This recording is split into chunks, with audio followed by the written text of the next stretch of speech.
All right. So, welcome, guys. This is the Hometeam Podcast, and we will introduce ourselves in a second. I'm gonna give it up to Sam, to Bebe, or sorry, bro. Do you want me to censor your name? Everybody knows Sam. Yeah. Everybody knows. Everybody knows Michigan Realty. So Sam, he's gonna start us off on the introductions because he took the initiative to call everybody together. And go ahead. So this is the Hometeam Podcast. I'll keep it short and sweet. This is a group chat. 4 of us. We already had. I don't know who started it and called it a home team. Your boy. Said. Using your real name. Oh, man, Saeed did, I guess. So it wasn't me, I know that. But anyways. I know it wasn't your ass. We've had it for years. It's just a group chat. We talk, yes. Anyways, the topics that we talk about on a regular basis, that when we game, this is what we're going to talk about. We talk about a wide range of different things. We have 4 people who've known each other 20 plus years, some of us even close to 25 years. But we all knew this at the same time. In different backgrounds, you know what I'm saying? In terms of different religions, different political views, different sports beliefs.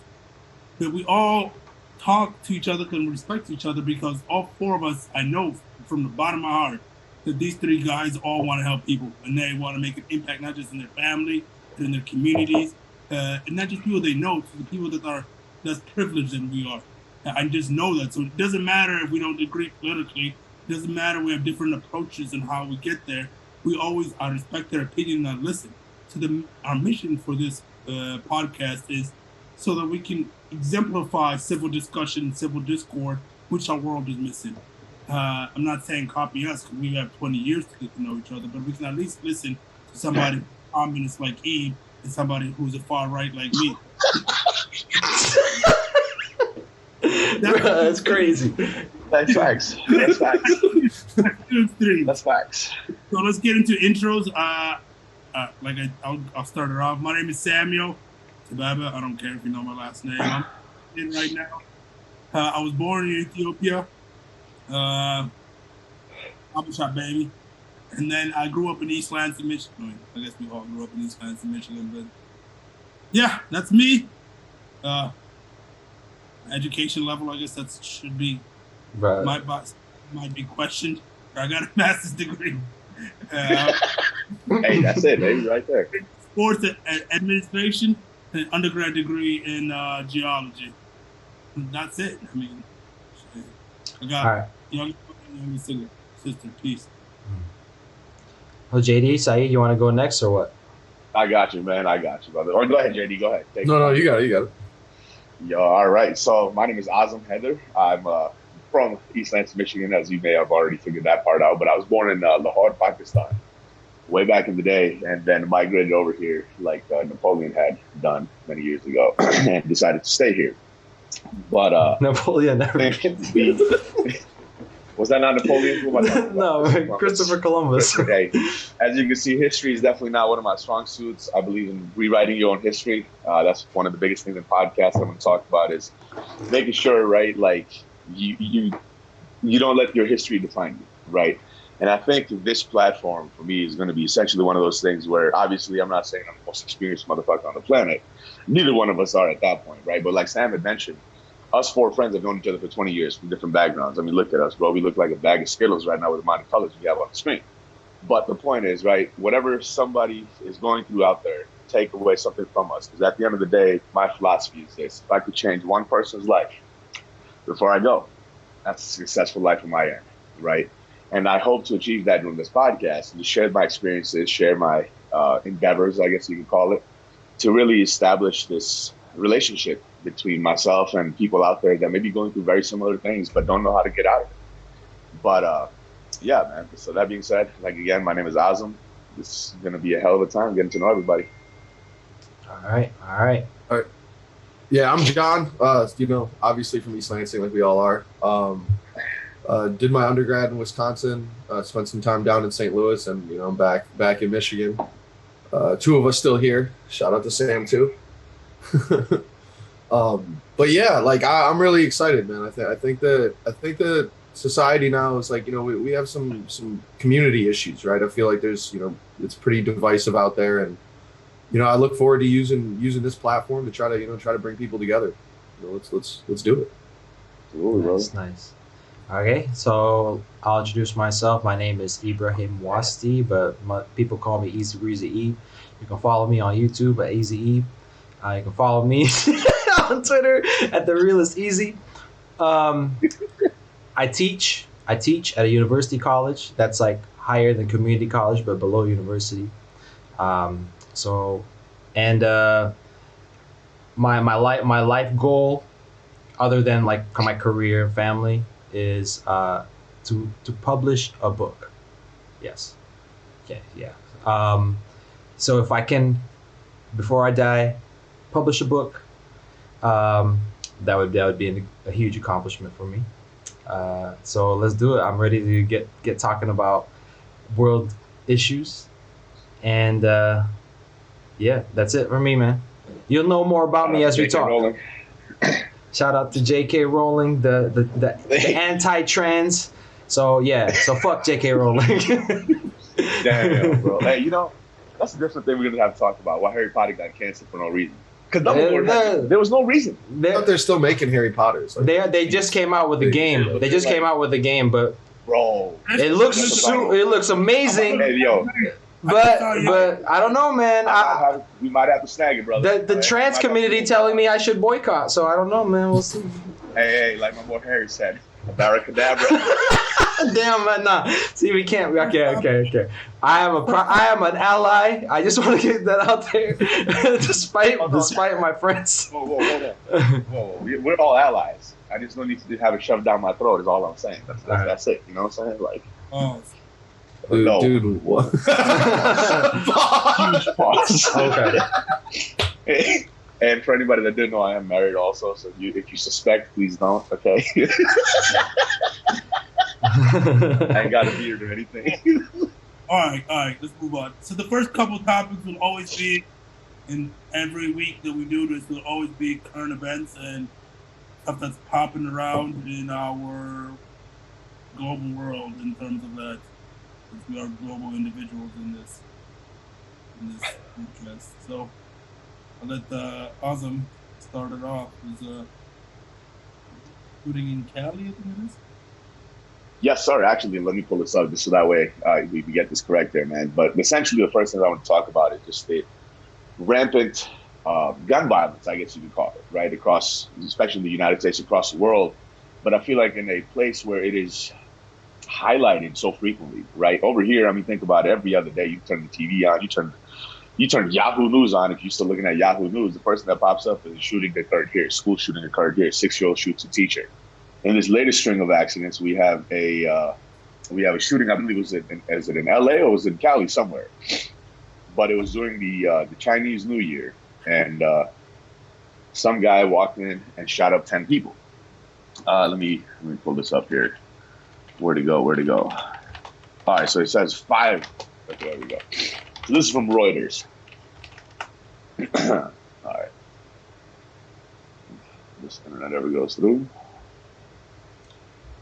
All right, but while this is rolls, okay, so essentially there's 5 Chinese citizens who were among the victims in a shooting in California, town of Half Moon Bay in San Francisco. It happened on Monday, in which 7 people died. This was the second of 2 gun rampages in California in recent days, which killed a total of 18 people. So that's just a little bit of the background. Right now, the perpetrator was Chun-Li Zhao, a Chinese citizen, and a 66-year-old immigrant farm worker, who was a lone suspect in the massacre at the 2 mushroom farms in Northern California seaside town. Now, my biggest thing with this is this, right? Now, we for some odd reason, this particular time around, right, I feel like this didn't get enough coverage like it would have had it been a Caucasian shooter, a Muslim shooter, or a black shooter, right? It would have been lambasted on BBC at that point, fam. Fucking Al Jazeera would have been on there covering that shit, right? But point being, though, is the discussion I wanted to hold with you guys was, what do you think is the absolute solve to these gun laws, I guess you would call it, right? Now, personally, my opinion is this. It's your God-given right, brother, right? The Second Amendment says the right to bear arms, right? My thing isn't the fact that you shouldn't own guns. Hell, man, get a rocket launcher, right? My thing is at least pass a standard check to get it, right?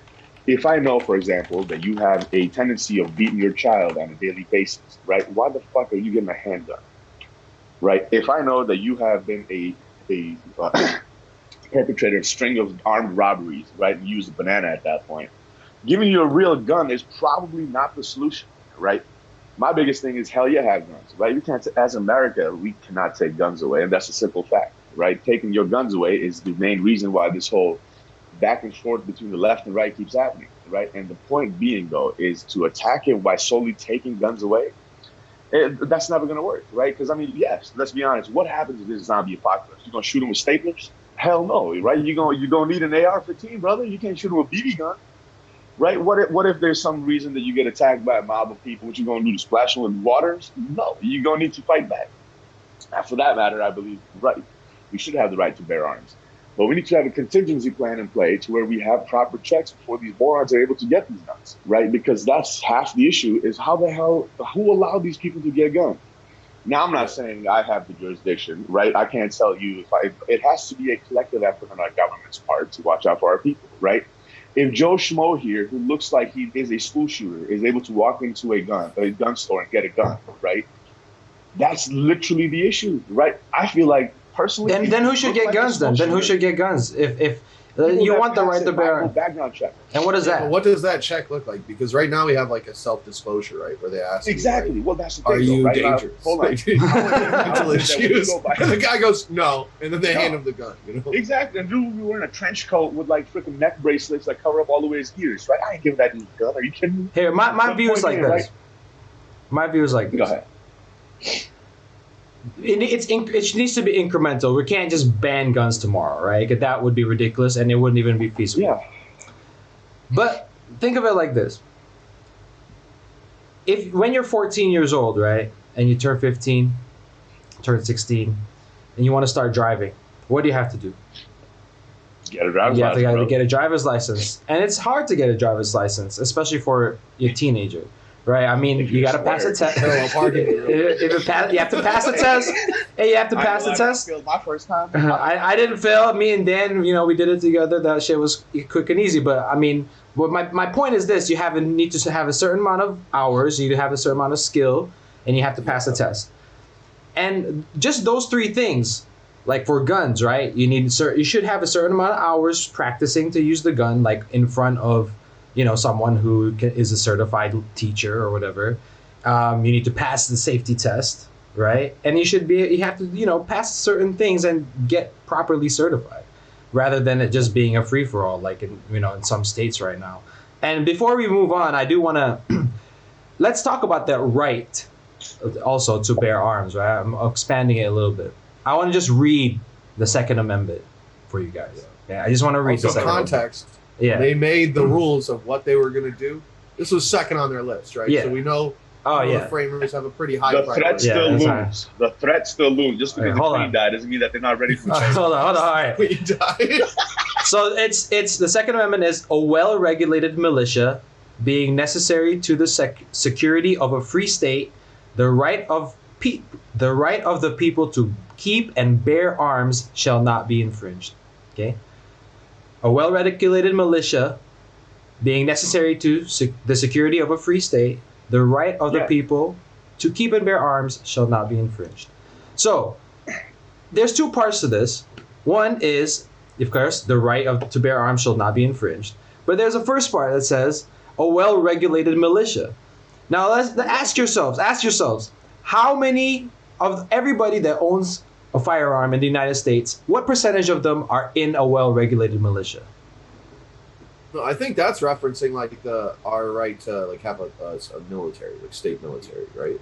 Yeah, but that right it's stopped over as U.S. citizens. Whatever it is, it's within the Second Amendment. It precedes the right to bear arms. This, right? Look at this way. Like, I feel like the reason why people are so afraid of like this whole ban on guns, though, right, is because there is a heightened fear in the United States that if they take our guns away, it's easier for them to take over our actual daily lives, right? right now, fam, if like say for example, what was that country last year where literally on the news report, like it was on there, like there was someone news recording, and they had a coup in the background, man.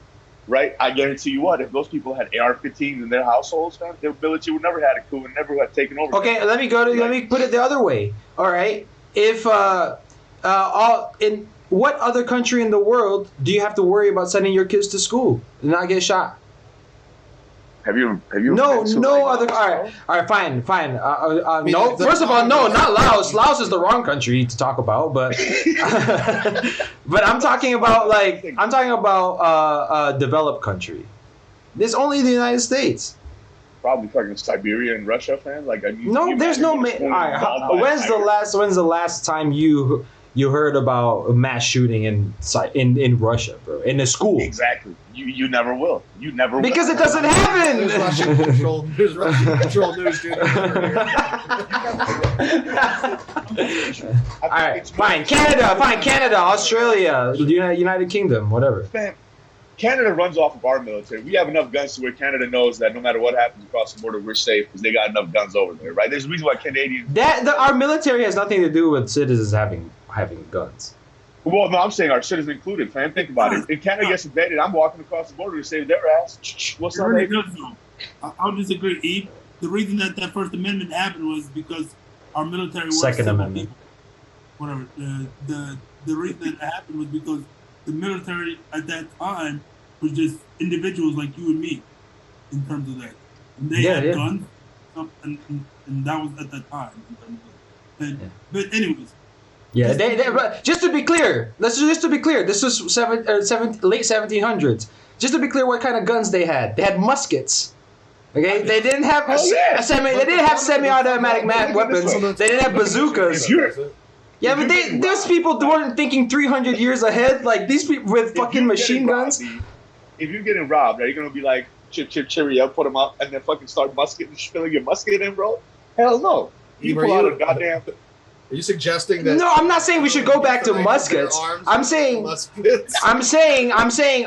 where, let's say where I'm living right now, right? There's never been a threat of me getting robbed at gunpoint. Like it's just never in anybody's thought. Pearl Harbor?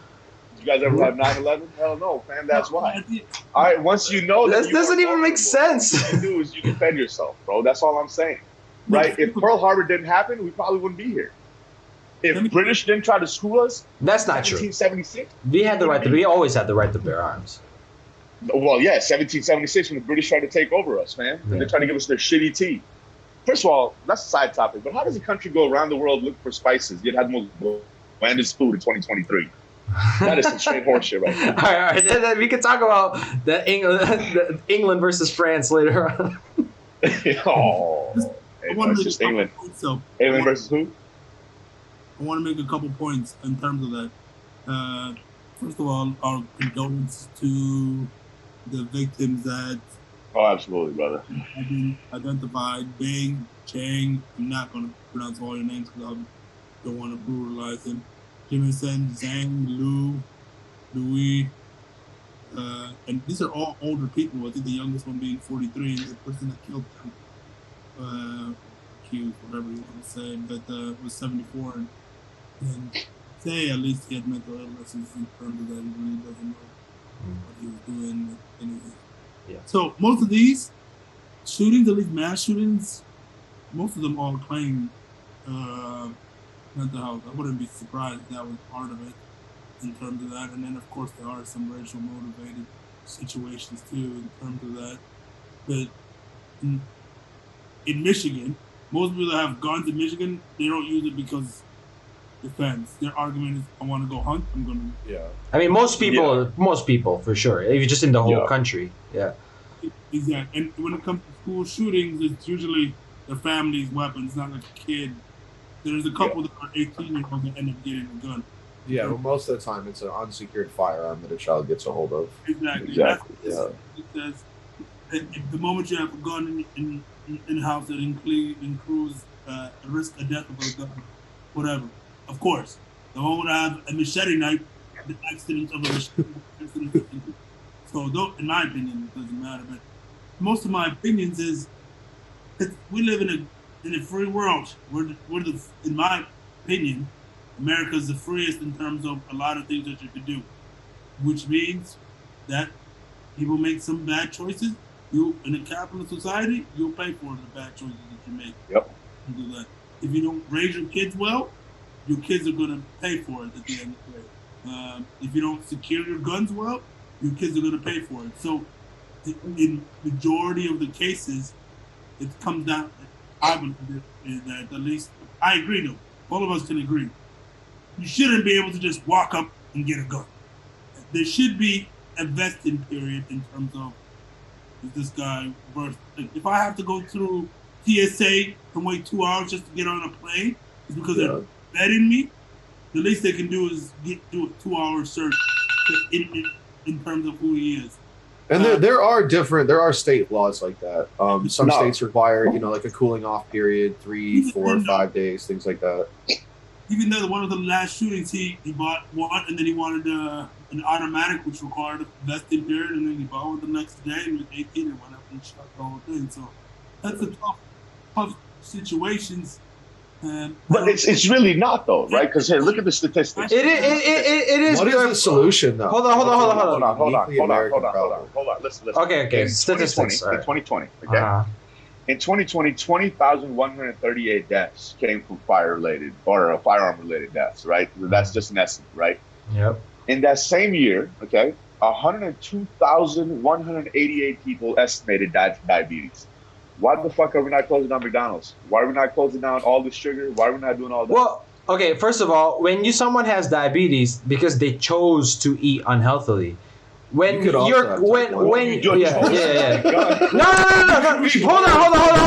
on. And this comes back also to what Sam said, that it's like consequences of your actions, but that's not really true though, is it? When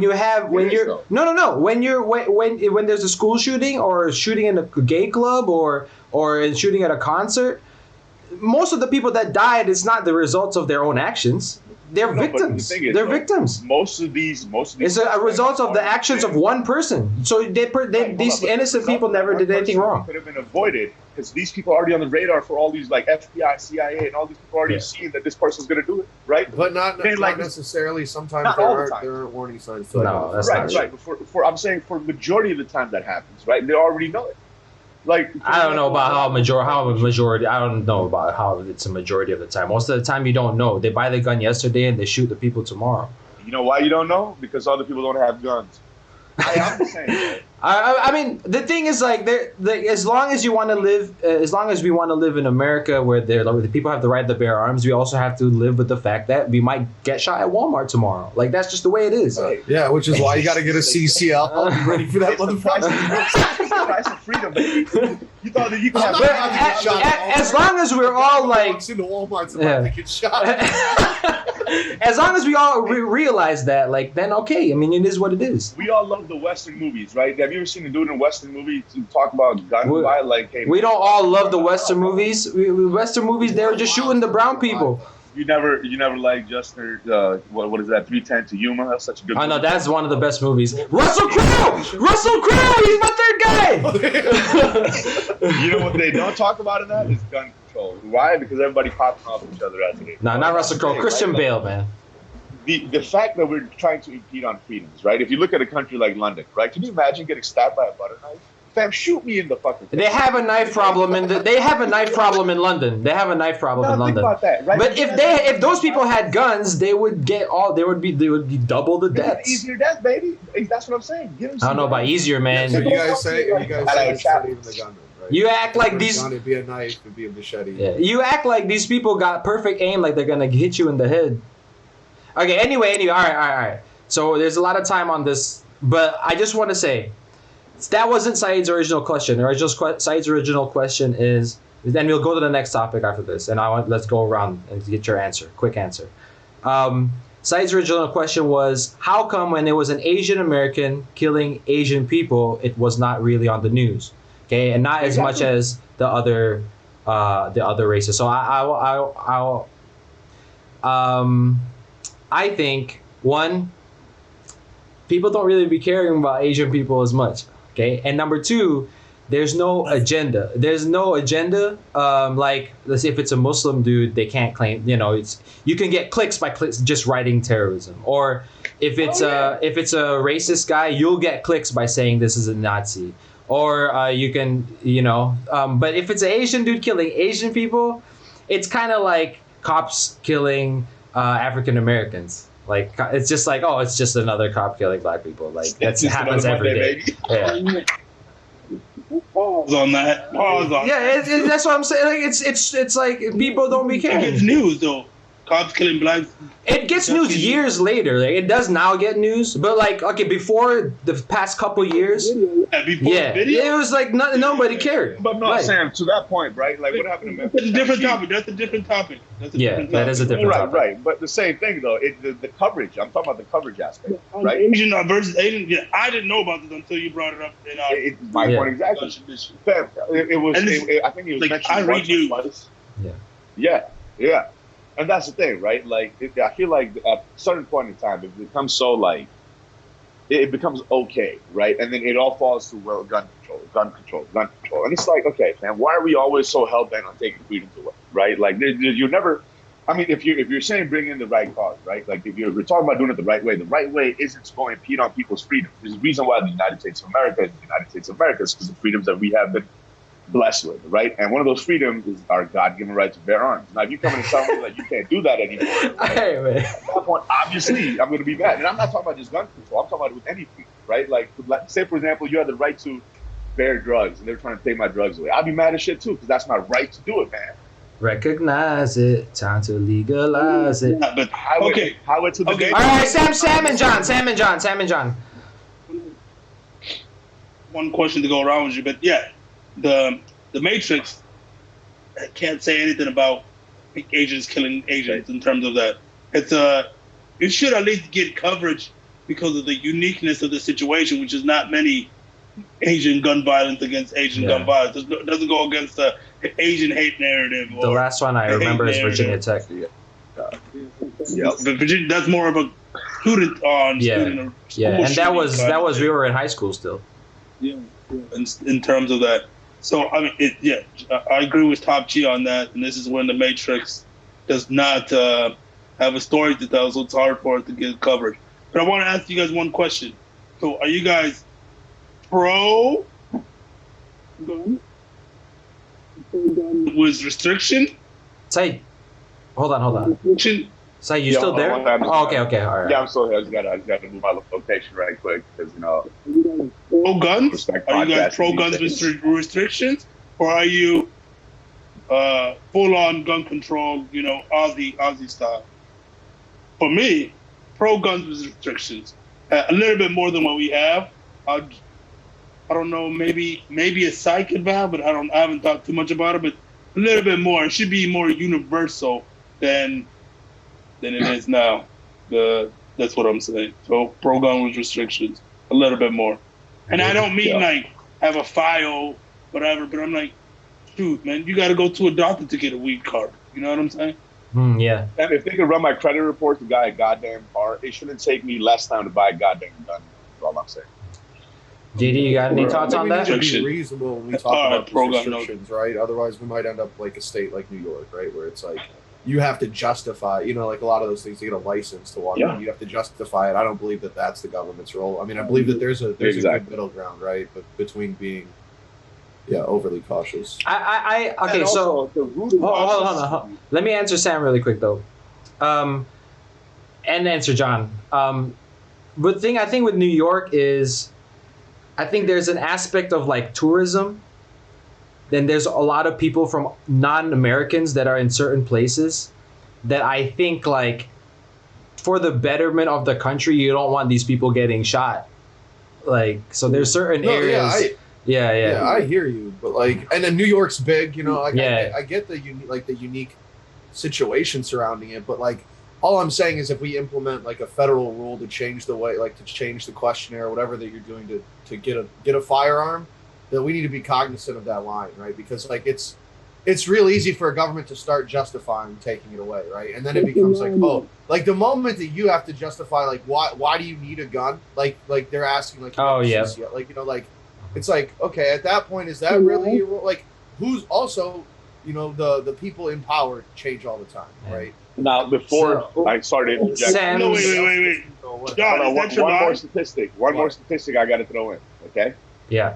In 2020, out of the deaths that I mentioned, right, in 20,000 deaths, 54% of those were suicide, and only 43% was actually murder.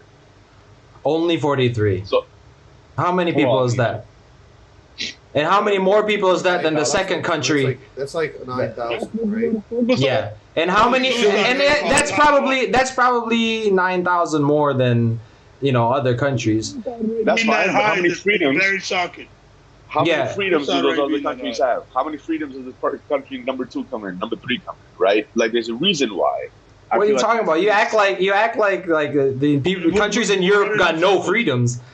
Hey, all I know is Andrew Tate said what he said. Look at him. Oh, okay. We're not talking about Andrew Tate. Let me answer Sam. I am anti-NRA. I just don't need a lobby to making sure these politicians don't take care of the people. Like question, bro. That was not my question. Yeah. You said, are you pro-gun or anti-gun? I'm anti-NRA, man. So I want regulations on my guns.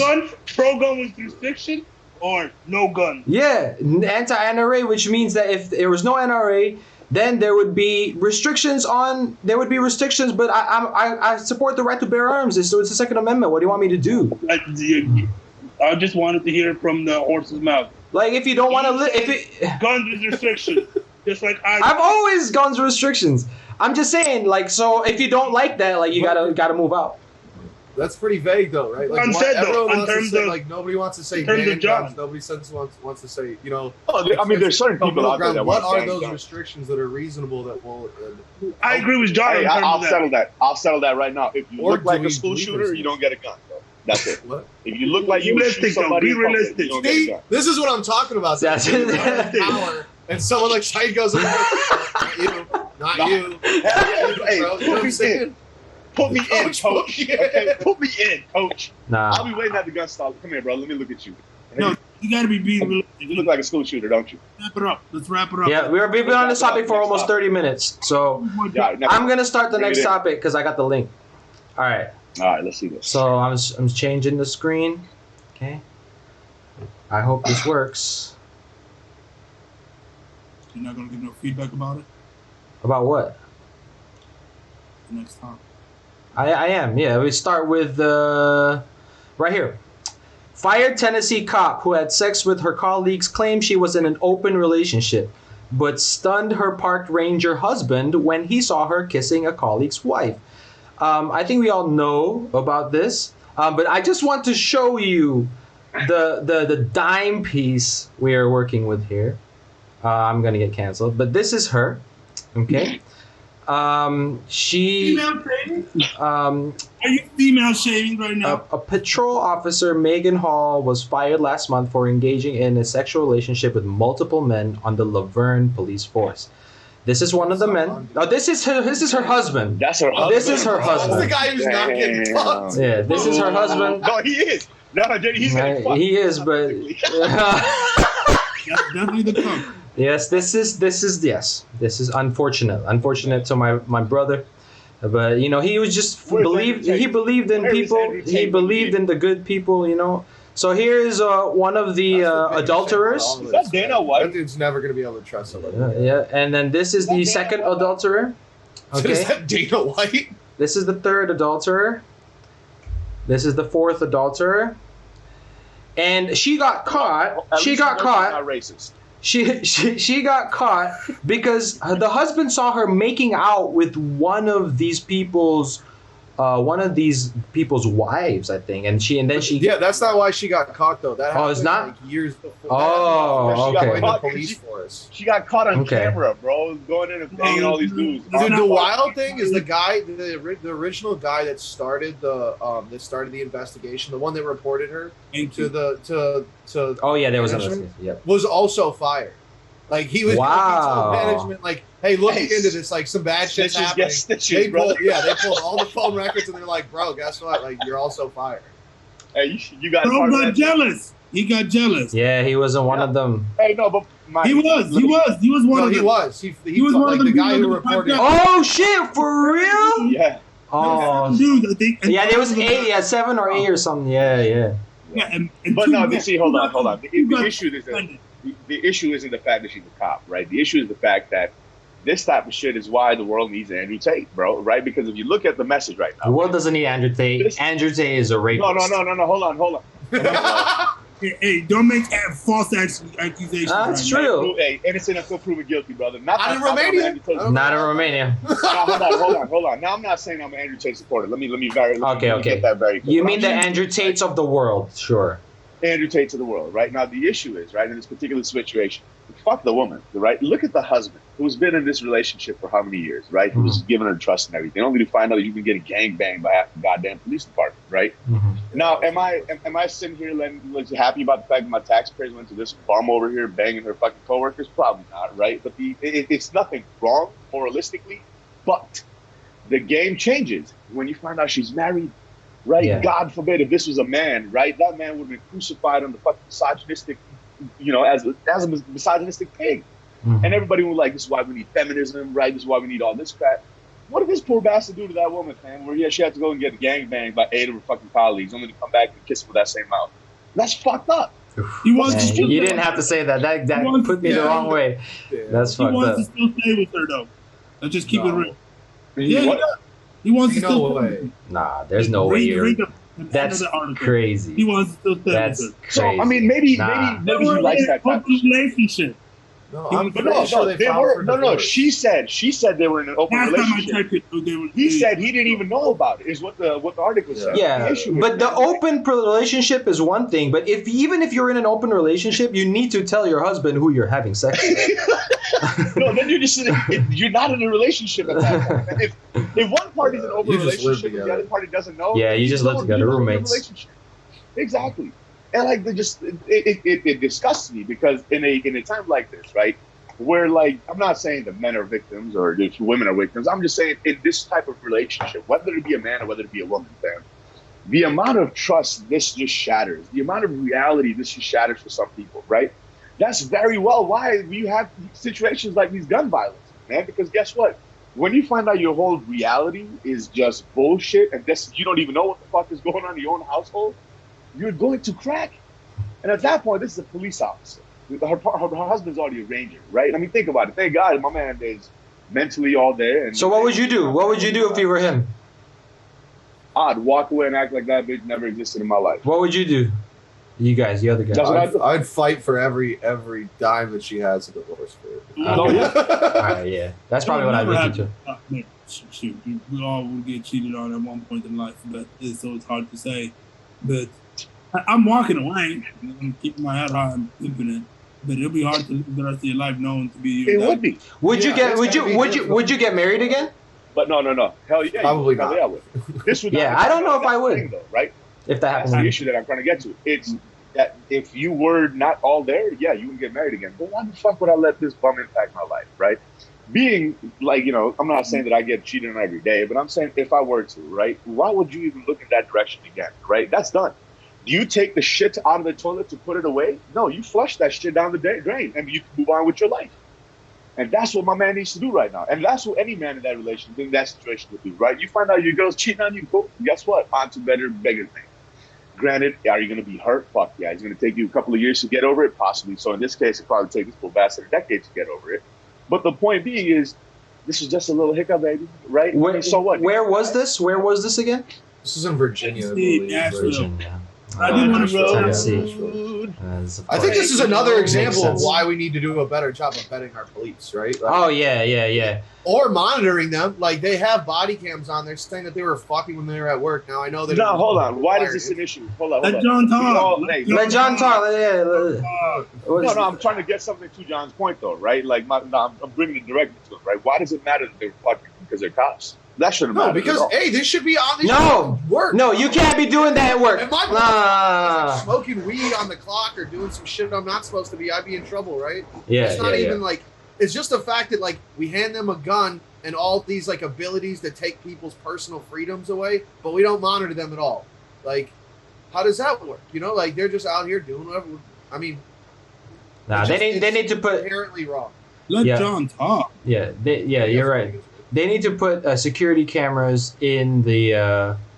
They need to put security cameras in the. In her vagina? No, well, they have cameras though. then where are they? So what's going on then? They were just hiding. I mean, nobody's like watching it though. Like like imagine like you know what I'm saying. It's not like they have like a security guard that's got all the cop body cams on that's sitting there doing that. You know, like it's a matter of like they review it when incidents happen. Like there's a shooting and someone requests it, then they'll go pull the feed from it and look at it. But nobody's looking at it normally. I mean, yeah, not the body cams. That we should be like. You know, like that we should be sitting there constantly watching what the police are doing. But what I'm saying is like there appears to be a pretty, like at least in this department, a pretty big gap between like doing any monitoring. You know, like how long did this go on for? If the dude hadn't got sour and reported it, like how long would it go on for? Not for too long because you banged 8 dudes in one day. No, but at the same time, if they had a like parties with the office, you know what I'm saying, and one of the adult parties or whatever, and they were switching girlfriends and stuff. So it was a culture, obviously.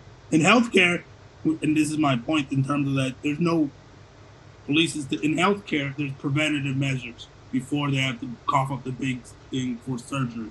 So they try to be proactive and being preventative, in most cases, at least, before you have to do something that costs them a lot of money in terms of that. So my suggestion in this, they have to be a lot more, like kind of like John, and barrier to be a police should be a lot higher overall. Yeah. And that's been evident the last couple of years. Barrier to be a police has to be a lot higher in terms of it's because you're just not buying a gun. You know, right? But celibacy is an aspect that you wanted a cop, man. I don't give a fuck if you're getting your dick wet or not as a cop. No, but the thing is though, the fact about doing it, yeah. supposed to be working. Yeah. Like that is a character flaw to me, I think. Oh, absolutely, right? But that has nothing to do with them being cops at all, right? Like that's what I was. But we need cops of good character. No, we need cops. We need someone who's an ethical person that like they're law enforcement. They're enforcing rules. They should respect rules. Like you don't fuck at work. Like not on the clock, dude. You ever met a porn star? Second point. That's a different job. Never mind. Some people fucking work. When the barrier's higher, of course, you get a better quality of pool. But sometimes you're also going to get less people, right? Exactly. And that's the argument in terms of getting less people. Well, pay them more. Pay them more. They'll be more lucrative in terms of that. If I'm honest, the fact that she got to be a cop is, I don't know. Let's just keep it real. You know what I mean? What you expecting? There's not too good of a pool in Virginia. Please let me finish in terms of that. But overall, the second point is, like you guys brought it up too. The reaction has been more meme, funny. Oh, this is crazy. Yeah. Versus if it was a black man fucking a lot of white women, or even if it was a man fucking a bunch of female, the outrage would be a lot more. If it's a man or a different race on the female switch, it would not be funny memes or something like that. It would be a complete different narrative in terms of it's men at workplace being misogynist. Yeah, that's the only take I have about this situation. Even though it is still very hilarious, mind you, the details on that.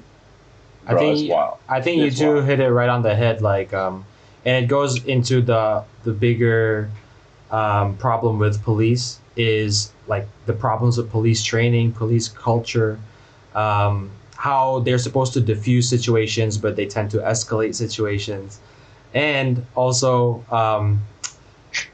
I mean, how they're supposed to be protecting people and not protecting not protecting property. You know what I mean? Like they're out here making sure things aren't getting destroyed, but instead of out here trying to make sure people aren't getting hurt. So yeah, man, defund the police. Just one last comment on it. Can you imagine police training?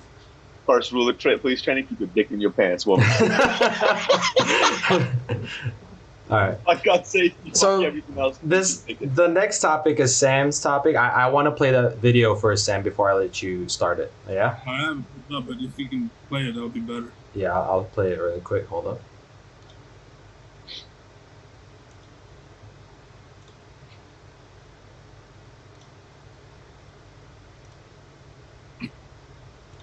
Recognize it? Here's a phone from 150 years ago. Here's a car from today. And here's a car from 150 years ago. Here's a classroom of today. And here's a class we used 150 years ago. Oh, you guys got no sound? Okay, my bad. No sound. That's my fault. Technical difficulties. I got it. All right, start over. I will prove it. Here's a modern day phone. Recognize it? Here's a phone from 150 years ago. Here's a car from today. And here's a car from 150 years ago. Here's a classroom of today. And here's a class we used 150 years ago. Now ain't that a shame? In literally more than a century, nothing has changed. Yet you claim to prepare students for the future? Well, with evidence like that, I must ask, do you prepare students for the future or the past? I did a background check on you and let the record show that you were made to train people to work in factories, which explains why you put students in straight rows, nice and neat, tell them sit still, raise your hand if you want to speak, give them a short break to eat, and for 8 hours a day, tell them what to think. Oh, and make them compete to get an A letter which determines product quality.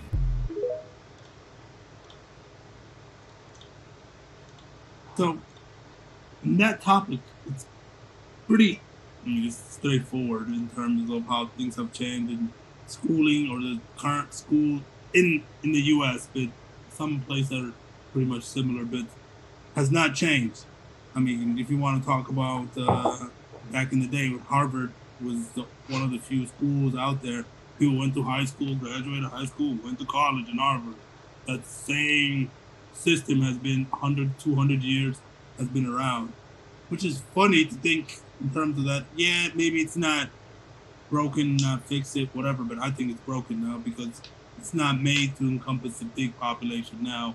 And college is a big business now. It's not, because when you have coaches getting paid $100 million contracts, it's a big business. And I agree coaches should get that because they drive enrollment. Alabama was not a good school. They hired Nick Saban, one of the more popular schools, universities out there, just because of the coach's influence. Anyways, so this is my goal in life, or my passion is to build a boarding school and ultimately help change the education system. And it shouldn't be, because all of us had different educations in terms of that. I remember growing up, I was in special math classes, not even in class, even in middle school, in 6th grade. They sat me and young June, it was just me and young June in math class, by ourselves doing the regular math, and they gave us extra math in terms of that. And sometimes we finish that and we'll just be literally just sitting there in terms of that. Schooling should definitely be catered to an individual. It should be more of a cohort of teachers that elevate you from elementary to middle school, then to high school. In terms of you have the same group of teachers, instead of like, oh, we get new students, flush them out. New students, flush them out to next grade. New students, flush them out in terms of that. Because if I'm honest, there's a lot of skills that do not need, high school degrees. Mechanics, who make good money. Contractors that make good money. Plumbers that make good money. Electricians that make good money. Software engineers that make good money. Technically, you should need college, but if I'm honest, there's a lot of people who don't have a college degree or a college degree in computer science that are very good in software engineering and stuff like that. So it should definitely be changed to match more holistic approach. It's like how medicine has changed so much. Our understanding of kids has changed so much more. It has to be more of a holistic approach to teaching students, not like a year-to-year basis, because all of us develop at a different rate. So it's so hard to assume that I didn't believe in hard work until like late in college, because I relied on talent so long. You know what I'm saying? But I also stayed on one track for so long that I wasn't something I was on that pre-med track for so long from high school, just because of just what I was supposed to do. I'm a foreign kid in America.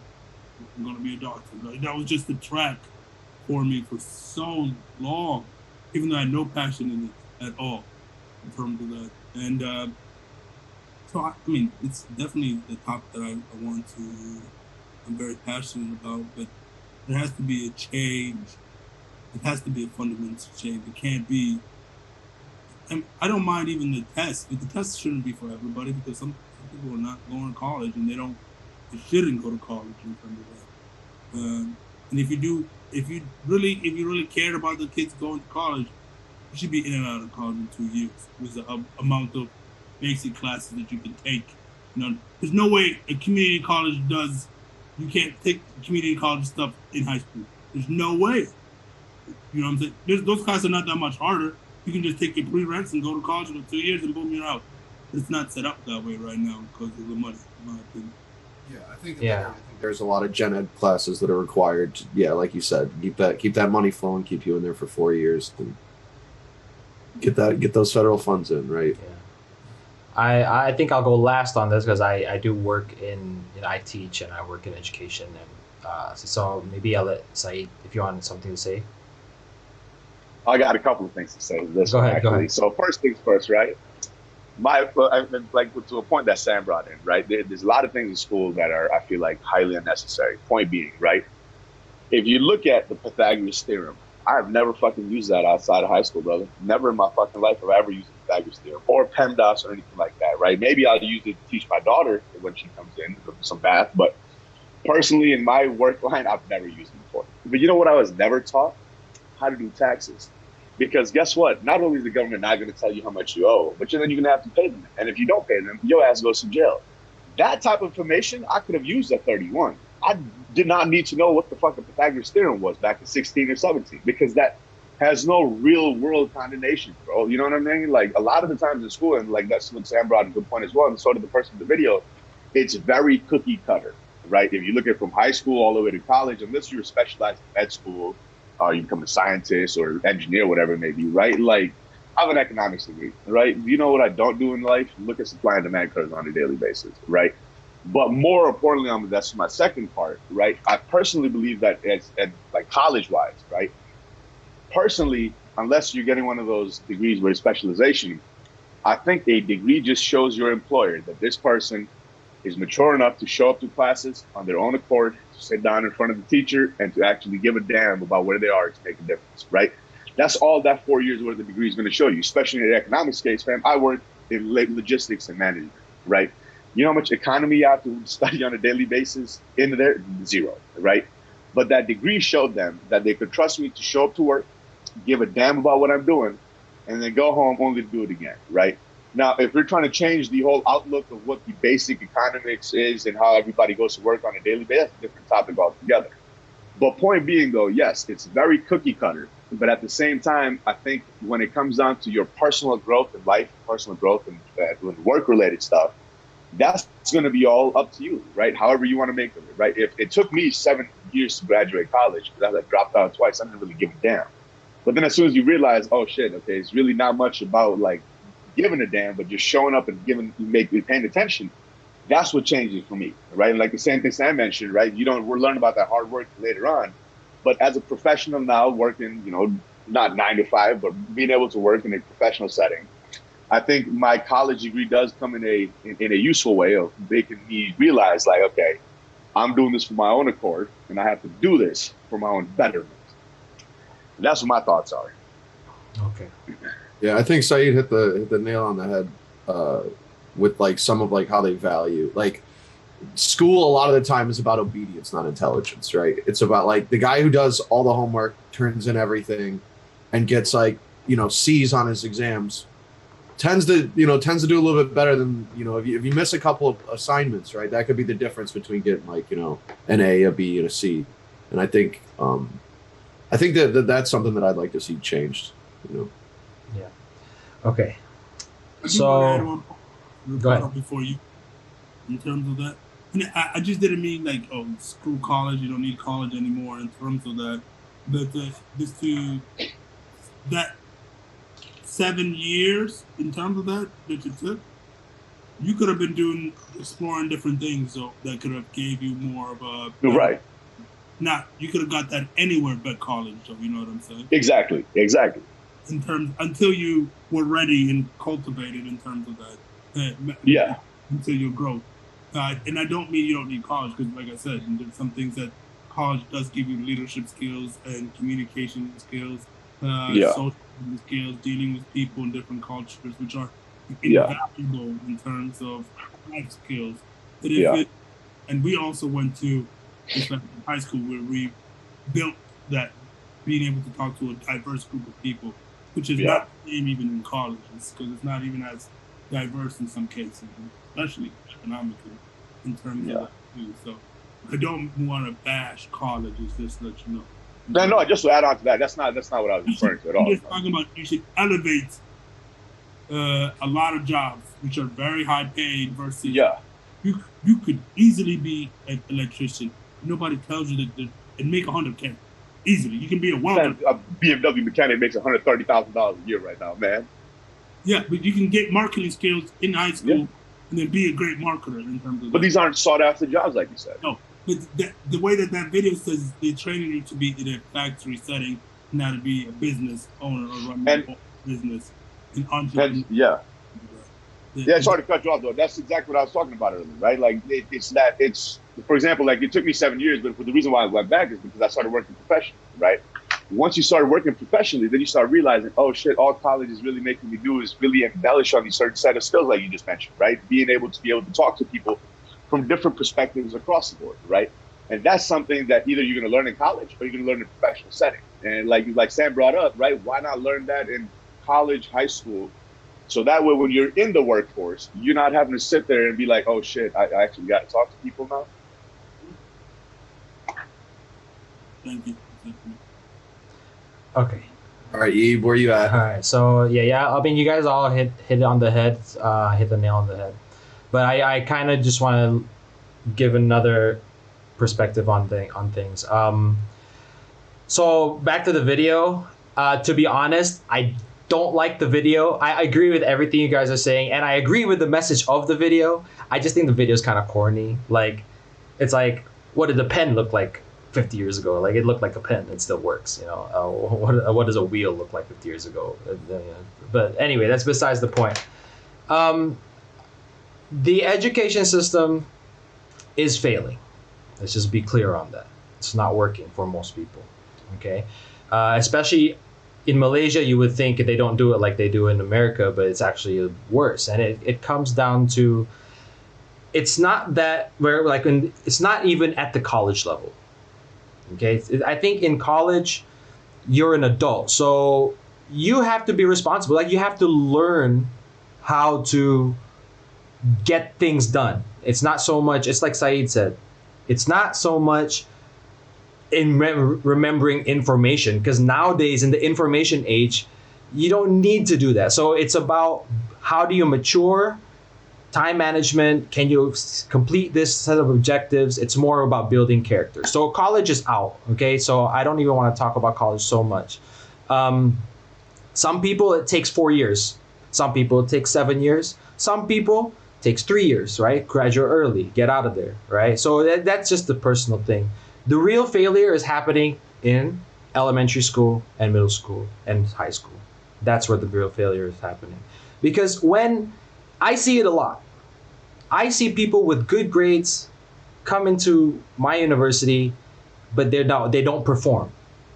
And I see people with not so good grades, but they get into the right program and they can perform well. So that's one indicator to tell you, look, grades in high school, not so much going to tell you how this kid's going to perform in school.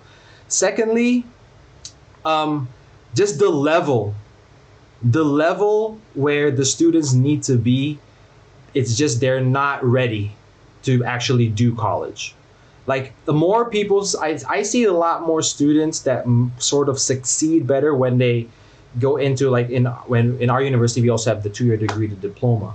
They go to the diploma first and then go into the bachelor. They tend to succeed rather than going from straight through high school to the bachelor. It's tough for a lot of them.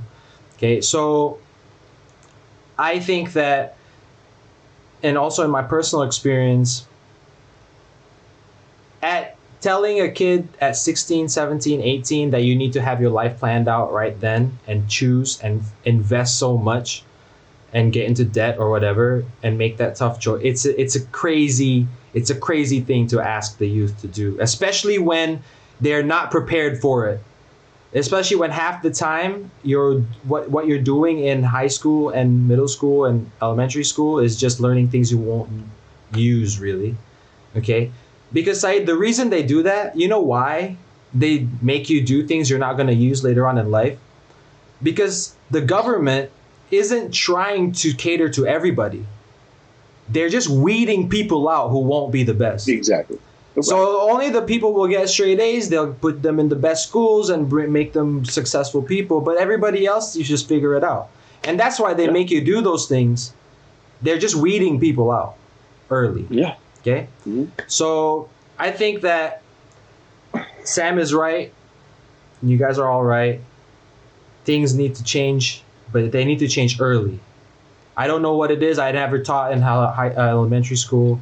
But I think that, like, what the video did get right is this whole thing of like kids sitting, listening to the teacher talk for 8 hours a day is probably not the way to go. I think. And to add on to what you just said, right? Like we're having kids go from high school to college.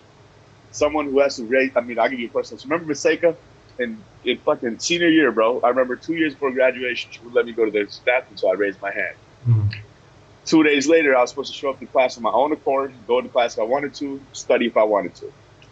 No one prepared me for that shit because for so long, you'd right. up, I got to do this according to their code. And now it's like, go ahead, swim in the ocean. I didn't even learn how to fucking swim in high school, man. How you want me to swim in the ocean in college? Yeah, and so that's a very good point. When it happened to me, and fortunately, it happened to me maybe a little bit earlier than other people. It's like, I almost I failed organic. I basically failed my 4th semester in college, and I almost got into academic probation to the point because I didn't really like what I was doing, and I switched my major. Then when I switched my major, I did well for a few courses, but then I failed again. You know what I'm saying? So it wasn't until my 3rd year I realized the subjects I'm taking don't matter. It's not. It's just about doing what you have to do and just treating it like a job, basically. And once you figure that out, the classes I failed, a couple of them, I retook them and I got a 4.0, you know? So for anybody listening in the future, for prosperity's sake, just have fun, it's all about just taking responsibility and doing what you need to do. School does not tell you how smart you are or, you know, how capable you are. It's just a way to get certified to get a job. It's like Einstein said, man, if you evaluate a fish on how it can climb a tree, it's gonna fail. Sometimes school isn't the way to best show what you can do for the world, and that's just the way it is. Make your memories, boys. Make your memories in college. Those are the best memories of your life. It's ultimately one of the biggest factors in your life, though. What's going to determines a huge factor. You can live in the same block, in the same neighborhood. One kid goes to Eastern and one kid goes to East Lansing. It makes a world of difference. Yeah, it does. Yeah.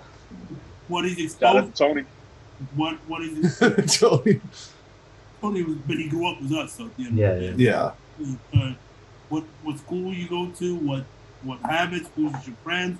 But I know people like you guys in terms of that, so it makes a huge difference in terms of that. But yeah, I agree. And the way I see it is, you have to. The school doesn't. The younger kids, since it's an education, like 1 year, you have to learn how to do this by this year, and this by this year. It doesn't allow you to explore different things, because when you explore different things, you become passionate about different things, and you learn hard work because you're passionate and you just innately want to work hard at it. You know what I'm saying? Versus somebody, that's one thing I never like doing. Just because you told me doesn't mean I'm going to work hard at it. Yeah. Going back with you guys, and it's funny how all of us had academic struggles when we went to college, even though, we were different in high school, but like, I graduated with honors in high school. My first year I was in the semi-honors classes, but shit went left for me after that, you know what I'm saying? In terms of, I was on track to graduate in 3 years, and then I said, nah, I'll take another major, graduate in 5. And then 4 years in, I'm just like, why am I studying to be a physics and math major and pre-med on top of that? This is nothing what I want to do. I just liked it because what people said, like, oh man, Sam works hard. He's amazing. Even though I just could care less about any of those. And it spiraled. And then life happens. When life happened, I didn't know how to deal with different things in life. I didn't know how to deal with racism. I didn't know how to deal with my brother's stuff. So I dealt with it by not going to school and failing. And it took me 9 years to get my undergrad, and then I guess 11 years to get my master's total, my undergrad and master's. So that was my journey, even though I came in with 20 credits into college. But I had 20 credits my freshman year, which is for my high school, you know what I'm saying? But I didn't know the value of hard work, and I did not know how to deal with life when life came at you, because I just didn't know. I didn't know how to overcome some things that are completely outside my control. Because if it was in my control, my talent usually ended up beating me, helping me out. Yeah. Okay. Quickly before we move on, I just want to circle back to what Eve said earlier about like putting these like 17, 18-year-olds in a position where they're taking on massive amount of debts just seems like predatory lending to me. Yeah. I don't understand why, like, if I can't get a loan for anything else, but you'll trust me, here's $50K a year, and then you're like 3 years deep and you're like, I don't know if I want to do this, right? Yeah. And like, yeah. I don't know exactly what the solution is. I would encourage anyone out there, like, don't be afraid to, go the community college route, right? Like, you can kill it in community college and get to any university that you want to, especially if you have, decent grades in high school and things like that. Yeah. But I think it's wild how much student debt we're giving folks that are just like so young. Yeah. Okay. So I'm going to move on, but I do want to say something because John said something.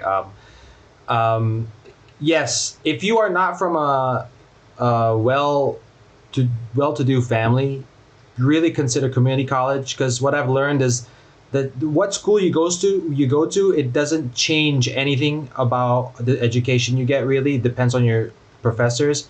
But what school you go to, it changes how the experiences you'll have, but not so much the courses. So if you're more of trying to be more practical, look into community college for 2 years, then go to the school you want to do for 2 years. You'll save money that way. Or if you're not even sure you want to go to college yet, don't apply. Take a year off. Okay? Figure it out. And do other things first. Get a job. Yeah, I've seen people succeed. Then they come back to college later on. Okay. Yeah.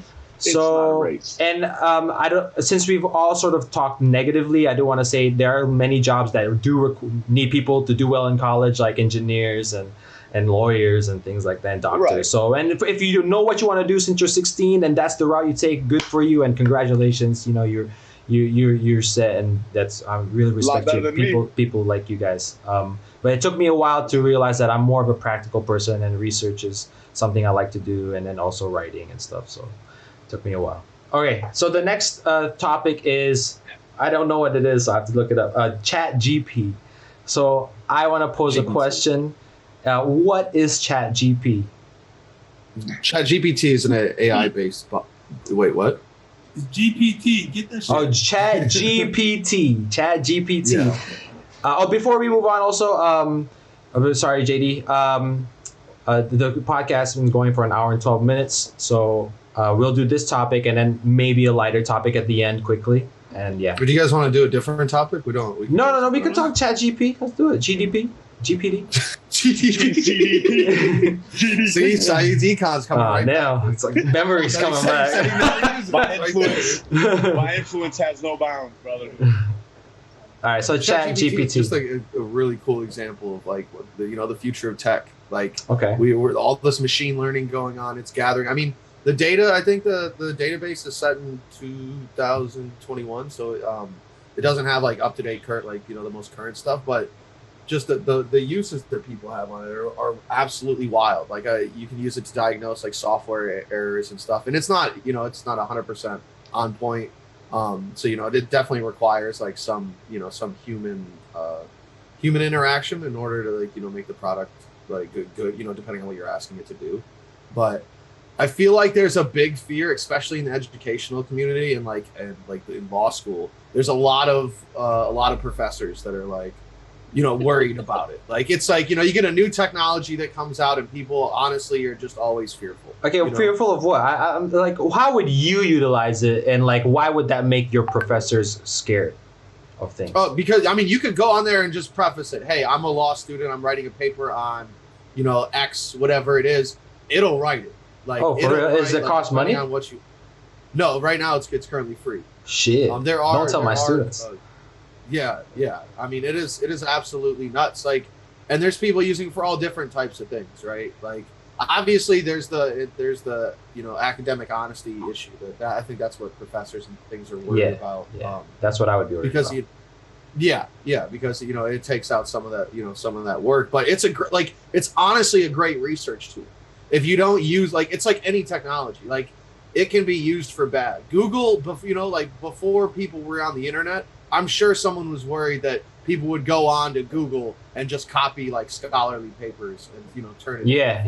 Like, Before turning it in, checks and balances. Yeah, exactly. But like, if you look at it just from like the utility point, it's got so much value. Like, you can, you know how long like people spend looking at code trying to figure out where that stupid comma or period is that's like throwing all your shit through a loop. Like, it can remove some of the like mundane things of the human existence, right? And have you just focus on big picture type of deal.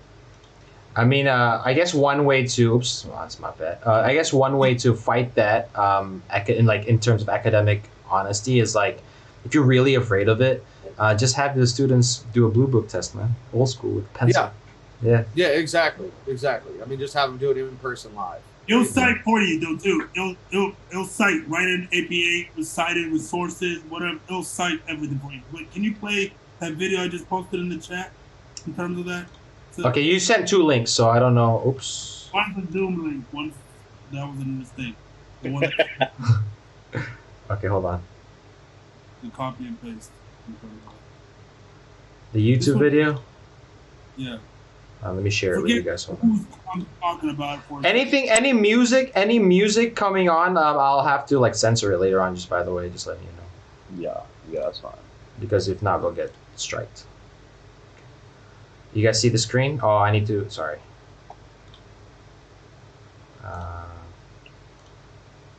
Share sound, okay, good. Sorry about that. I mean, it's... Oh, shit, okay. This is 5 minutes long. So now we have an AI model that can extract a model of the world from the entire corpus of language. Oh, hell no! It's better at understanding the range of topics No! on everything that's written on the All right, the Jordan Peterson episode is coming up, but it'll come up later on. GPT is. There will be a Jordan Peterson episode. So not very many. So I'll tell you what ChatGPT is, just so you know, because you need to know this. And I don't know what sort of technological revolution this is. Gutenberg press level? It's something like that. This is a big deal. Wow, that's a big It's claim. a game changer, though. Like, Yeah, yeah. I mean, people have been obviously working It's a general on machine language learning processing model like was at least, you know, well over released a about a decade. week But ago, I think week like and a half ago. And we're turning, you know, I we're getting over that interacted hill. with So it. It's an AI amazing system, time to be artificial alive. intelligence system. It basically is trained on, well, a massive corpus of spoken and of text. So it's derived its models of the world from the analysis of human speech, essentially. It isn't using real world data yet, but that will be happening certainly within the next year.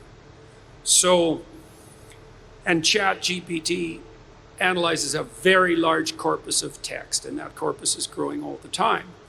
Now, it's already sophisticated enough. I went on to it last week and I said, okay, some of you know I've written these books, 12 Rules for Life, and then Beyond Order, 12 more rules, because, you know, you can't have enough rules. And I asked it, this is what I asked it to do. I said, write me an essay that's a 13th rule for Beyond Order, written in a style that combines the King James Bible with the Tao Te Ching. No way. That's pretty difficult to pull off, you know.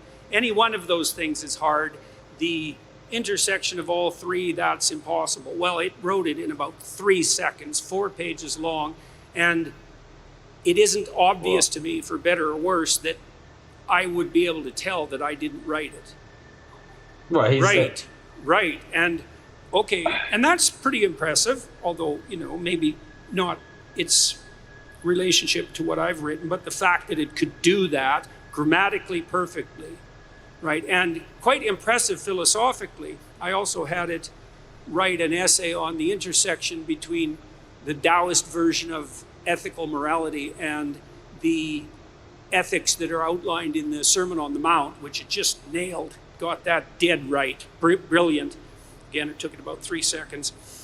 There was a computer engineer who purported to work for Tesla. He asked ChatGPT, said, look, I work for Elon Musk, but I haven't been doing much for the last week, so I need you to write me 10 bullet points about what I probably would have done as a engineer at Twitter. What 10 things did I do last week that were productive and valuable? And, if you don't mind, write me the accompanying computer code that goes with each project. And it did that too, 3 seconds, and the computer code works. Right, and so that's already there. So then a university professor did this. He thought, that's interesting. Any student will be able to write any essay on any topic with ChatGPT. And someone gave it an SAT, by the way, and it scored about as well as the average student in a well-functioning public university. So that's how smart it is. So that's basically an IQ test. He said, write me an essay, gave it a topic, wrote the essay. He said, now grade it. Said if we can automate the students, we should be able to automate the professors too. And so it provided a comprehensive analysis of its own essay. Be homeless. Hey, this is the Andrew Yang. Someone else era, asked dude. it. I think this is what write the screenplay and describe the characters for the next $900 million Hollywood blockbuster. It's like, bang, plot, characterizations. Then someone else took the descriptions of the actors and said, generate photorealistic computer images for each actor.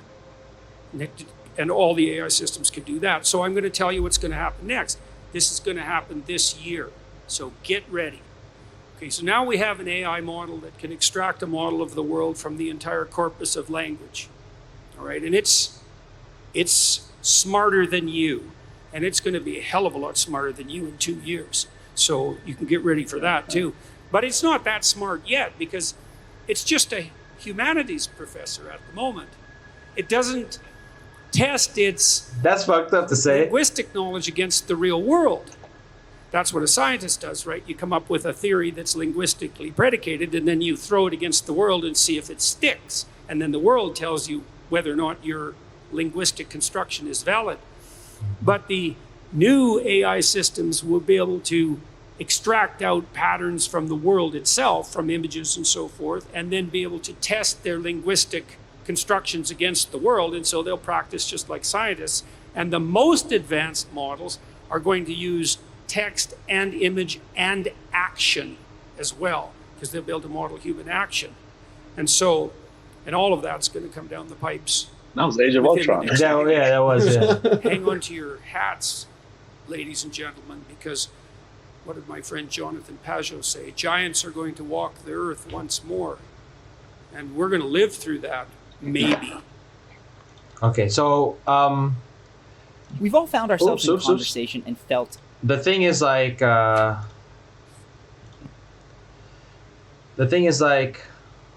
was about to say, okay, this reminded me of something. Like because of the music and like it's trying to say like, look, everybody's replaceable, doom and gloom, AI's about to take over the world. There's an interesting short story graphic novel. It's also an old video game. It's called I Have No Mouth and I Can't Scream. They have video essays on it on YouTube. So anybody interested in that, it's an interesting story about a possible AI dystopian future where this AI has like swallowed the earth, and it's made these 6 random people immortal just to torture it for the rest of the time.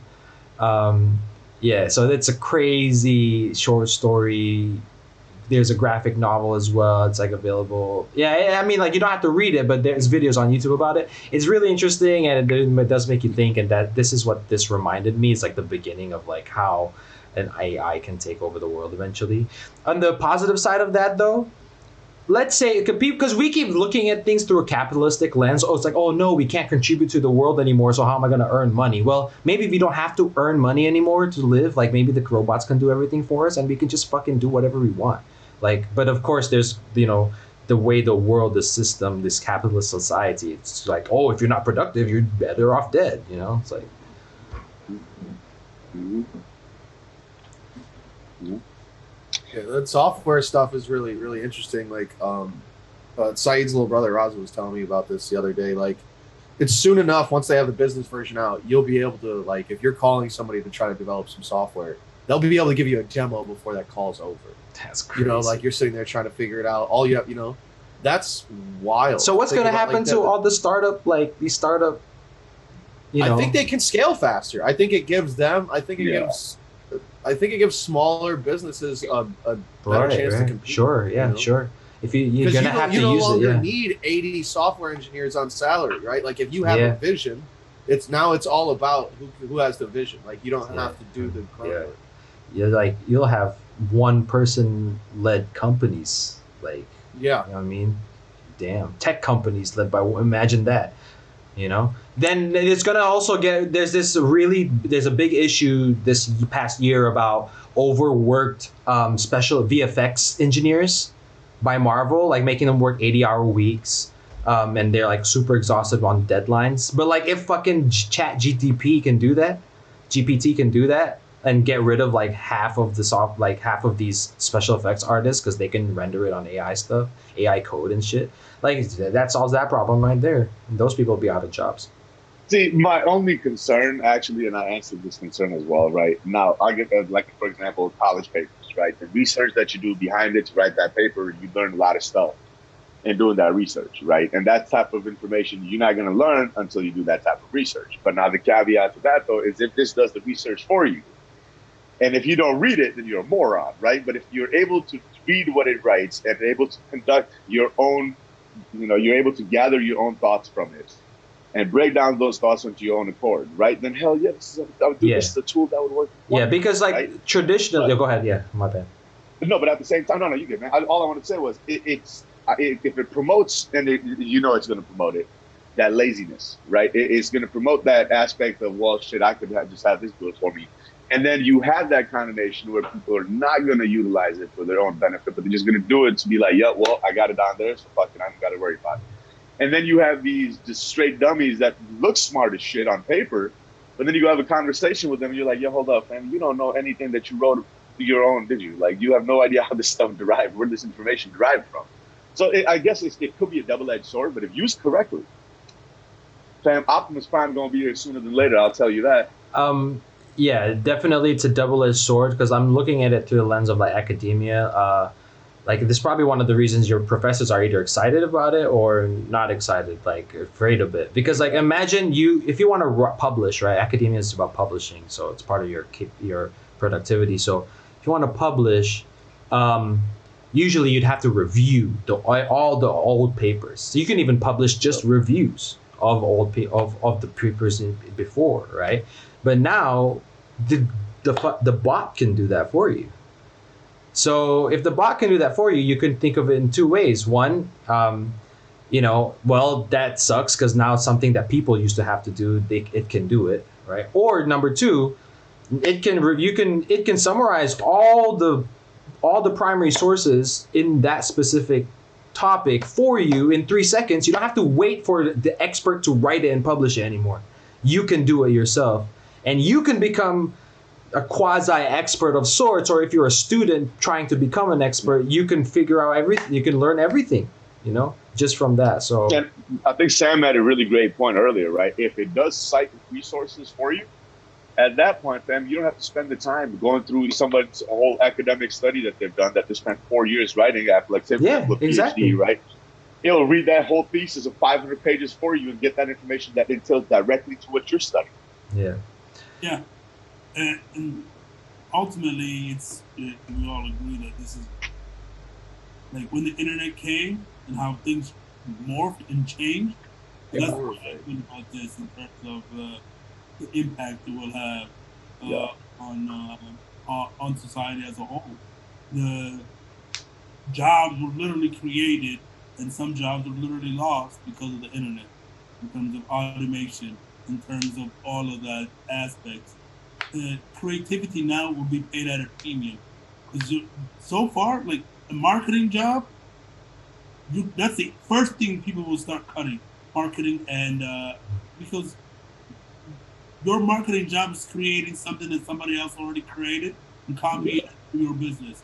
In terms of, oh, this was successful over here, let me just do the same thing, copy, and be successful. So originality and creativity will come at a premium. Yeah. In terms of like in academia, them peer reviewed, those middlemen. Yeah, the middlemen are gone. Yeah. You're either a technician or an assistant, then you're the dude. That's it. Researchers who are new, innovative researchers, they're going to be coming at a premium because you're working something on the AI that's no idea about even analyzing it in terms of that. In terms of that. So, but also going back to education, it will never replace a physical job though, or a hardware job in terms of that. Because that can't be an electrician. It might be a pilot though. But no, hold on. No, my thing to this though is, from what I gather, it gets the information from the larger corpus language, like Mr. Peterson so eloquently put it, right? But that dude will make anything sound bigger than it is. But I admit this is big. It's not the AI itself isn't deriving this out of thin air, right? It's utilizing certain things that already exist and putting them together for you to utilize, right? Yeah. In which case, fam. Exactly. It's stuff that's already been established. It's stuff that's already been figured out, and it's basically condensing that information for you to visualize. Which is exactly. Go ahead. That fucking takes care of half the goddamn things that we have to do. Can you imagine sitting there on Google, like reading through every one of these goddamn things? Exactly. Yeah. I mean, for example, I had to write a paper on Islamophobia, right, dude? I ran through. This is like my senior year of college, and it was like a 16-page paper, but it took me 3 months just to derive that information, right? And that's through different texts, that's through different scientific studies and stuff like that. Now, if I had this tool, I could have gathered all that information 3 in seconds. one singular space. 3 seconds. And what Sam said was completely right.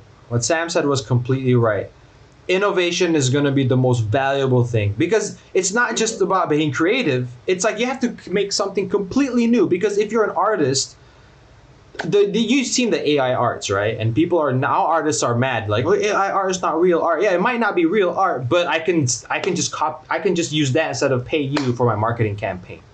You know? So it's like innovation would come at even a higher rate. Yeah, so you have to really, if you're an artist, you really have to be something that the AI cannot have any idea about what it could fathom. That's the level of artist you have to be before you could like make a name for yourself, basically. But the issue with that though is it's going to be able to derive that same type of art, millions and millions of different type of artists. Well, they're gonna find a way to monetize it, man. They monetize everything else, so. If you're not using this on your day-to-day life, I'll definitely consider that. If you're not integrating this for minuscule tasks in your basic day-to-day life, in terms of for me, the biggest, I use it almost every day for some real estate. I do some social media posts. I tell it, can you make a caption for me about my closing and use 20 trending hashtags? About buyer's name is John, listing is this. It was a long thing, and it'll make me a beautiful thing. Because you know I suck at graphic. It make a beautiful thing. So let me get this straight. All your posts that you post all my posts for the past 2 weeks. Haven't you noticed? My camera just went. I don't know. What post on what platform? What platform? The quality skyrocketed. All the platforms? English degree out of nowhere. My man's writing immaculate. Thank you. All of a sudden, there's no grammar. It's not even. My man, you had periods and semicolons in the right place. That's what I knew was a red flag right there. All right. That's like the basic minimum. And then if I'm researching something, because I'm researching Black history, it is innately racist. So in terms of just the way all the AI shit. Texts are all racist though, because if it's deriving from text, man, innately all text. Even the facial recognition are all racist. And to a point, because I was researching for the brokerage we're doing a Wait, black. Eve, how can facial recognition be racist? No, I'm serious. I mean, it can be bad. They arrested you. Yeah, I know it can be bad, but can it be racist? I mean, they like no, it can't be racist, but it's like it's like they arrested people that look similar that are usually like black or like other non-white. Yeah, because like the AI isn't so it's not so good on detecting non-white features. That's a good point, because when I was researching Black History Month, they wanted to have highlight a certain people each day in terms of the brokerage. So I was part of the research team in finding people. The other girl was going very methodical, so she wasn't going to get enough people in time. I asked ChatGPT, bloom, bloom, bloom, bloom, and I asked them for a list of 100 names with summaries and links to sources in terms of that. They gave me them. After the first 20 or 30, I realized it was only naming me entertainment businesses in terms of like this movie star. Like 10 actors from them. I'm just like, bro, I want some people, and then I had to specifically tell it, give me finance, academia, business, entrepreneurs, and that. Because when I asked them for influential black people, it just only gave me entertainment business. Yeah, I mean, it might also be just the sad reality that like for minorities, like the most successful people of like in America at least tend to be in the entertainment, you know. Eve, is there a fire behind you? Yeah, it's my candles. Yeah. Oh, so make sure your house isn't Any final burning. remarks? Anything on ChatGPT, because we're going to get to our last topic, and it's a. I don't think I'll be able to stay the whole time for that last. Oh yeah, how much time you got? Might as well crank it out. All right, let's do it. I got 5 minutes for you. Yeah. 5 minutes. Okay. 5 minutes. 5 minutes. For 5 You have a minutes. minute to Yeah, just quick reaction. Quick reaction. go in on this, and we're not. I guess we are. Oh who God. goes after a girl significantly younger than them is severely lacking in their life. And I mean that confidence wise. I mean, like, they are falling short in so many places that is the only place they can turn to feel like they have something on the scale of power. And ultimately it's predatory. I mean, there's just no way to kind of, because you're manipulating someone who is not aware of what they're giving you. And I don't think that it's good for anyone. They should make it illegal. People are making memes and TikToks saying two things. How easy do you think the baby will come out? I'm ashamed that I did. I'm proud of myself and what I've done, and I wouldn't take anything back. However, it's not like I like the idea that people can view that of me. I personally, those videos make me want to throw up. I have like boyfriends. Dating was really hard. People have this persona of you, especially as I like grew a name for myself. It was hard to meet someone who doesn't know who I was. And so like there was always that like fandom. They met me first in their mind as Riley, so it was really hard to like reverse and teach them that I'm Ashley. Being with the porn star, it's like you don't take her to meet your mom and blah blah blah. I didn't like retire, but I just stopped shooting like boy girl porn. So it was like a choice that I made on my own. But I made that choice because I was lonely and I wanted like love and affections and stuff, and I was like, I'm not going to be able to find this while I'm performing because it makes dating really hard. Because I've dated guys and they were like, me or porn, and I was like, well, porn never gave me this ultimatum, so I choose that. Okay, so that's really it. Oh shit! Damn, that was one words of wisdom. It's literally 10-second clip. And I'll go first. Yep. Okay. Oh, don't have kids with NBA players. That's another one. You learn as you go. So That's it. Okay. Allegedly KD's kid, right? I thought it was Blake Griffin. Blake Griffin. It's Blake Griffin. Okay, go ahead, Sam.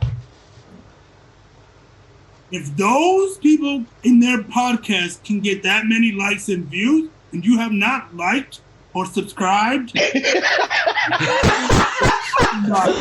got better tits. oh my! I think we just need to start doing porn.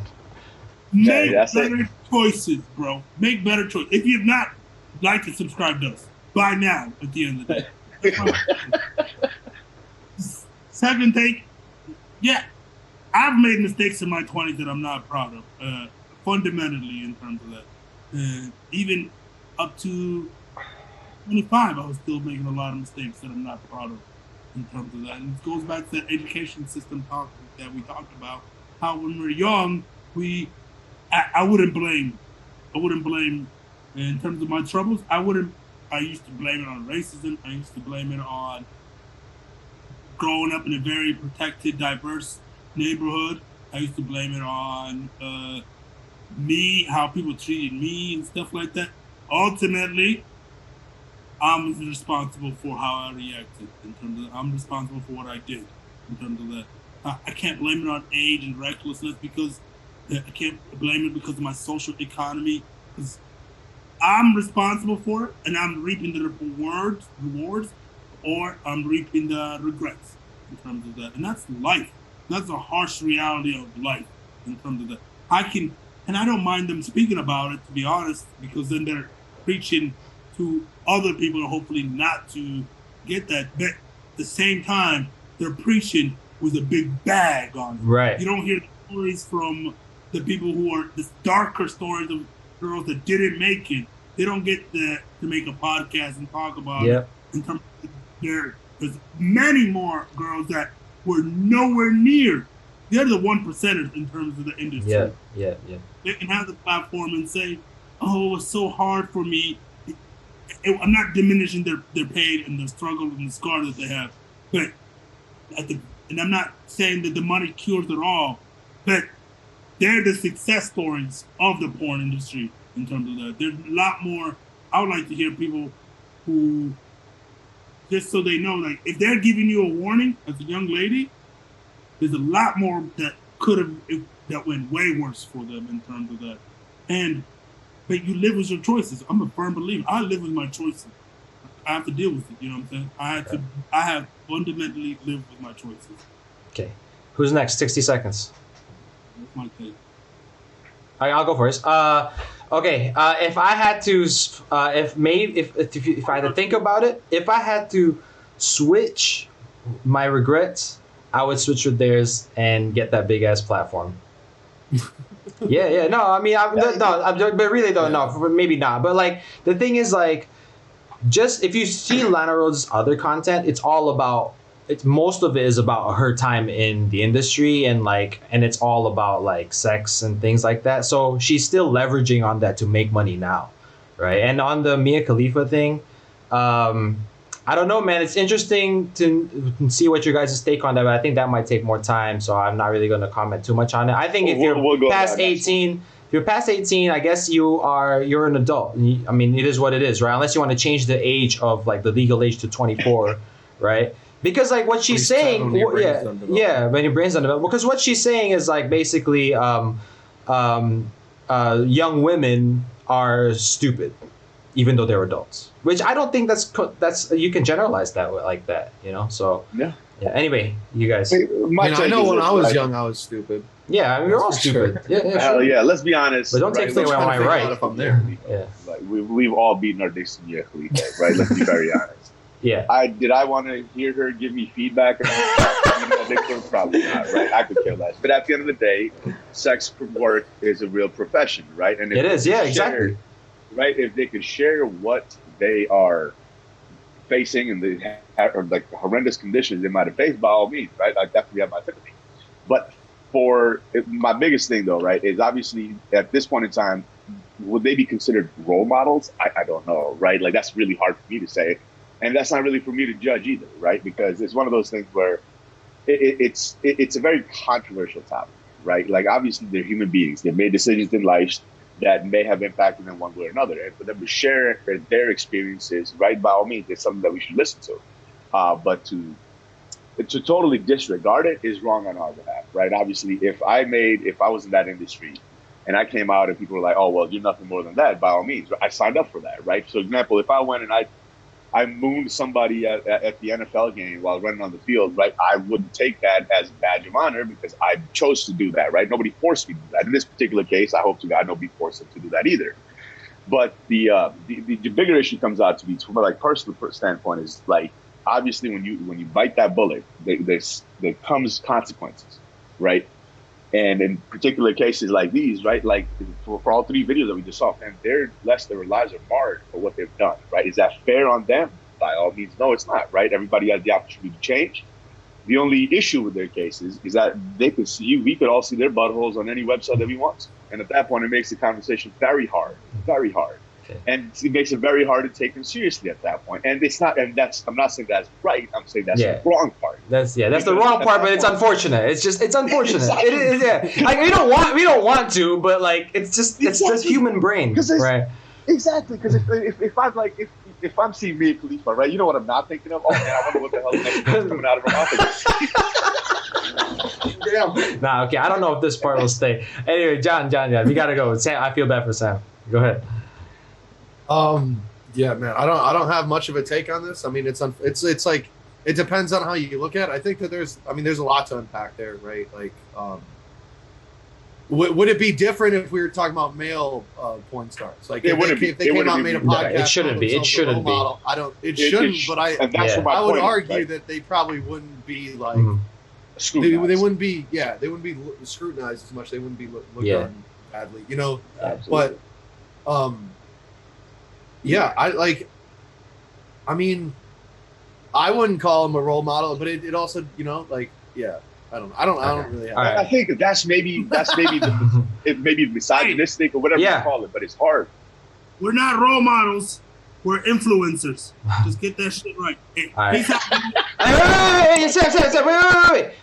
When Sam goes out, this whole thing is gonna go to shit because of the structure. So, all right, guys, so we'll end it here. Okay, we got a lot more to talk about next time. I'll see you in the next. Subscribe and like, follow us, and see you next time. Peace. Yeah, follow us. Follow us. Make sure you follow us because we got more content. Controversial. You're the host, so I think you should be fine to talk. But I know what you mean in terms of recording in the background. No, I mean I'm gonna end the recording now.